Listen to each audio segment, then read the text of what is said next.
Assalamualaikum warahmatullahi wabarakatuh. Perkenalkan, nama saya Gilang Muhammad Iksan dengan NPM 06 2020 4007. Saat ini saya ingin mempresentasikan tugas besar pada mata kuliah rekayasa perangkat lunak yang berjudul Internet of Things pada teknologi garden untuk budidaya tanaman anggrek, yang beranggotaan yang pertama Aulia Akbar, yang kedua Gilang Muhammad Iksan, dan yang ketiga Muhammad Ramdan. Selanjutnya yaitu tim pengembang pada project rekayasa perangkat lunak ini. Yang pertama itu software project manager oleh Muhammad Ramdan, yang kedua software analis oleh Akbar, yang ketiga software designer Gilang Muhammad Iksan. Selanjutnya software quality assurance yaitu oleh Akbar, dan yang terakhir software developer yaitu Muhammad Ramdan.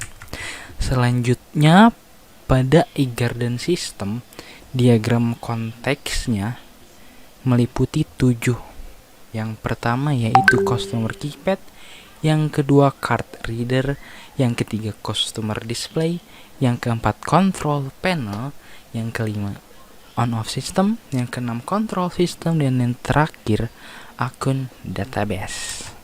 Selanjutnya pada e-garden system ada rancangan fungsional yang meliputi dari router, kemudian melanjutkannya ke user, kemudian melanjutkannya ke UIT, dan yang terakhir hardware.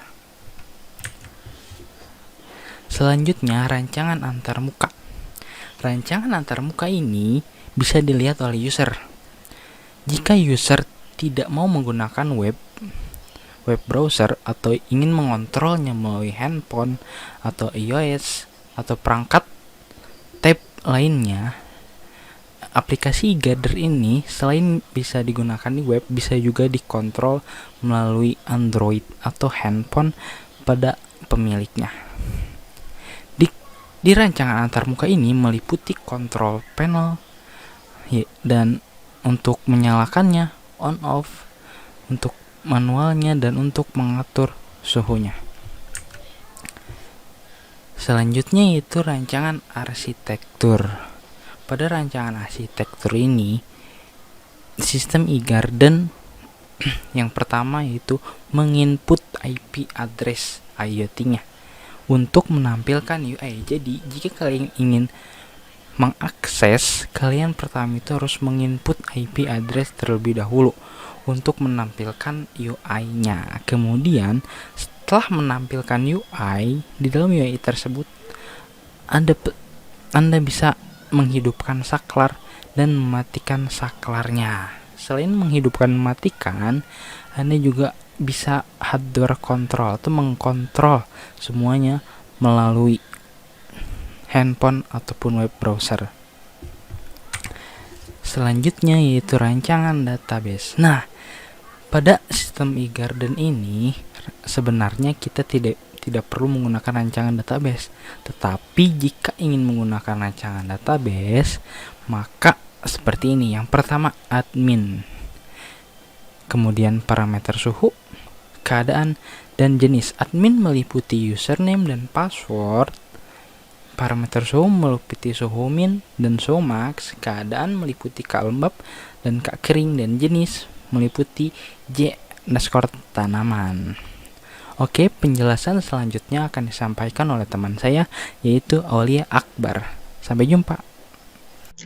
Baik, sini saya akan menjelaskan untuk bagian prototype dari rancangan project e-garden yang kami buat. Itu untuk secara device tampilannya kita menggunakan LCD, dan ini adalah bentuk prototipenya masih dalam breadboard. Kita rancangnya menggunakan kabel jumper juga. Dan untuk tampilan antarmuka setelah hasil pengujian adalah seperti berikut. Pada tampilan antarmukanya kami menggunakan dua metode, yaitu bisa menggunakan web dan juga menggunakan MQTT. Perbedaan yang dapat dilihat secara jelasnya adalah dari segi dashboard yang ditampilkan. Kemudian kita juga sebagai quality assurance-nya setelah dilakukan pengujian itu dapat dilihat pada slide berikut. Dalam kasus ujinya itu kita akan menguji apakah device eGarden-nya dapat dinyalakan atau tidak. Untuk powernya sendiri itu menggunakan USB. Dilakukan pengujian tanggal 3 bulan 12 dilakukan oleh saya, Aulia Akbar. Skenario-nya adalah kita menyalakan eGarden-nya, dan maksudnya dia bisa hidup secara daya. Nah, yang diharapkannya itu adalah eGarden-nya menyala dengan semestinya. Itu ada indikator, ada lampu indikatornya. Hasil pengamatannya indikatornya juga menyala dan dapat disimpulkan bahwa device-nya berfungsi dengan semestinya. Kemudian ada untuk konfigurasi IP address. Dilakukan pengujiannya itu kita setelah device eGarden yang menyala, kita akan muncul IP address pada aplikasi atau device-nya. Kita masukkan IP address tersebut ke browser, kita akses. Yang diharapkan itu adalah terkoneksi pada menu awal atau nanti dia akan tampil ke dashboard. Nah, untuk hasil pengamatannya itu adalah pada dashboard dia muncul dashboard. Pada browsernya dia muncul dashboard dan dapat kita simpulkan bahwa device-nya telah berfungsi dengan sempurna. Dan juga setelah itu dilakukan pengujian itu berada pada menu utama atau pada dashboard-nya.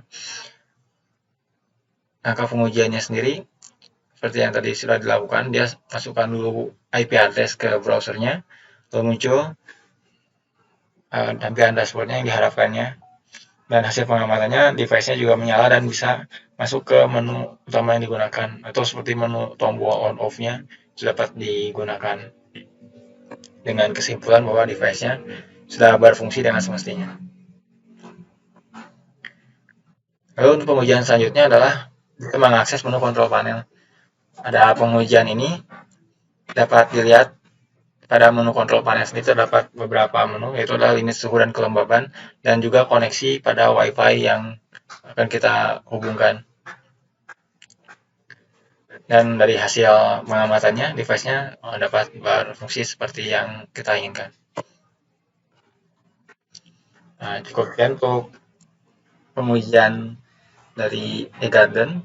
Selanjutnya akan dilanjut untuk demo secara langsung pada device oleh rekan saya. Assalamualaikum warahmatullahi wabarakatuh. Dengan saya Muhammad Ramdan bersama dengan dua rekan saya yaitu Aulia Akbar dan Gilang Muhammad Ihsan. Kami dari Fakultas Teknik, jurusan Teknik Informatika Universitas Widyatama, bermaksud melakukan presentasi dari tugas besar mata kuliah Rekayasa Perangkat Lunak. Kali ini saya akan mendemonstrasikan mengenai cara penggunaan maket dari proyek penelitian tugas besar ini, termasuk penjelasan singkat dari program yang dibuat.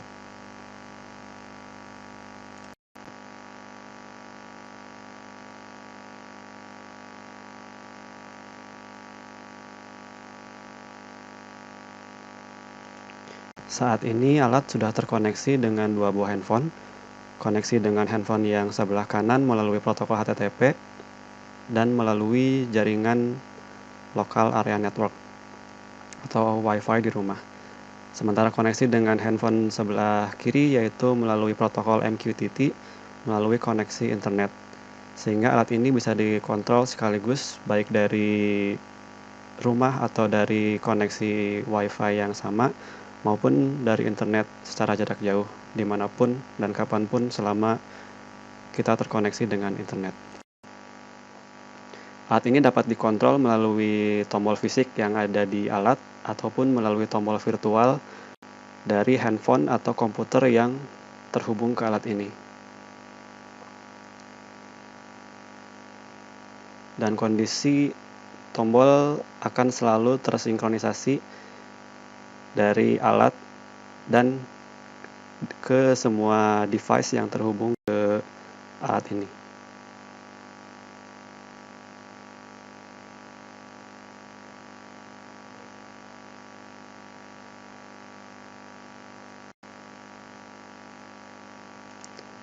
Alat ini bisa dikontrol secara manual, dan apabila kontrol secara manual itu dilakukan maka akan otomatis mematikan mode otomatis. Mode otomatis adalah mode yang disetting berdasarkan persentase kelembaban udara. Pada saat ini kelembaban udara disetting di 60 derajat, sementara kelembaban udara yang terbaca di ruangan ini adalah 74%. Limit kelembaban disetting di 60%, sementara kondisi kelembaban di ruangan ini adalah 74%. Sehingga apabila mode otomatis dinyalakan, relay akan dalam kondisi mati karena kelembaban yang disetting pada limit kelembaban lebih rendah daripada kelembaban sesungguhnya. Sekarang akan kita coba mengatur limit kelembaban menjadi lebih tinggi, maka seharusnya relay akan menyala. Kemudian kita kembalikan settingan kelembaban ke angka 60 atau lebih rendah daripada kelembaban saat ini, maka relay akan mati.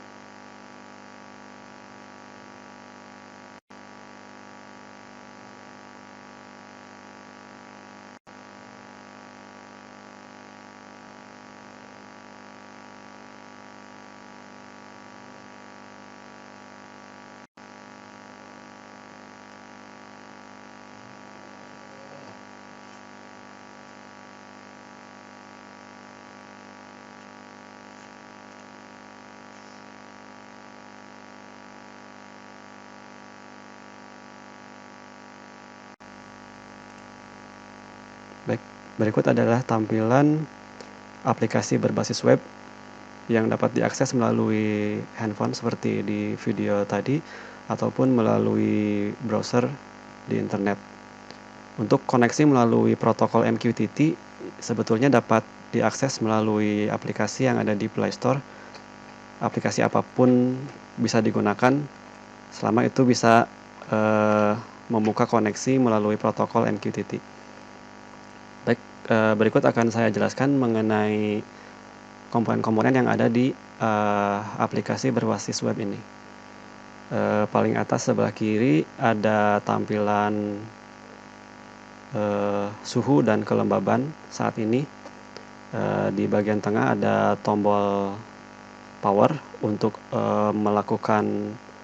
mematikan dan menyalakan relay secara manual, dan apabila tombol power ini diakses secara manual maka akan otomatis mendisable atau mematikan mode otomatis. Baik, akan saya demonstrasikan. Nah, apabila ini diakses secara manual, tombol mode otomatis akan secara otomatis mati. Pada saat ini limit kelembaban disetting di 60%. Maka apabila tombol mode otomatis saya tekan, seharusnya power atau relay akan mati. Ya. Di bawah ini ada kondisi sensor untuk memantau kondisi sensor apakah berfungsi dengan baik atau tidak, dan di bawahnya adalah waktu terakhir kali aplikasi ini mendeteksi alat. Di sini terbaca 0 second, artinya kita sedang terkoneksi secara langsung. Untuk menu ada tombol di sebelah kiri atas. Di sini kita dapat mengatur batas kelembaban, yaitu batas di mana relay akan otomatis mati atau nyala pada mode otomatis. Dan dari kontrol panel ini kita juga dapat melakukan update firmware secara on the air. Jadi apabila ada update untuk hardware dari sisi program, kita dapat langsung mengupdate-nya melalui internet tanpa harus tersambung dengan kabel. Berikut adalah beberapa resource yang sudah diupload dari komputer ke dalam hardware. Kita juga dapat melakukan reboot atau restart alat secara remote. Di sini juga kita dapat mengatur parameter seperti SSID dari WiFi dan passwordnya. Dan paling bawah ada monitoring kondisi kekuatan sinyal antara komputer atau handphone yang terhubung dengan alat. Dan paling bawah ini ada kondisi memori dari alat.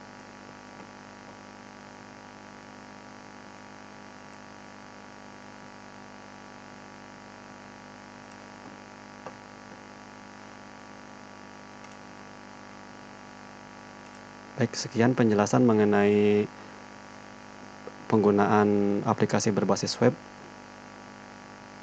Terima kasih atas perhatiannya. Wabillahi taufiq wa hidayah. Wassalamualaikum warahmatullahi wabarakatuh.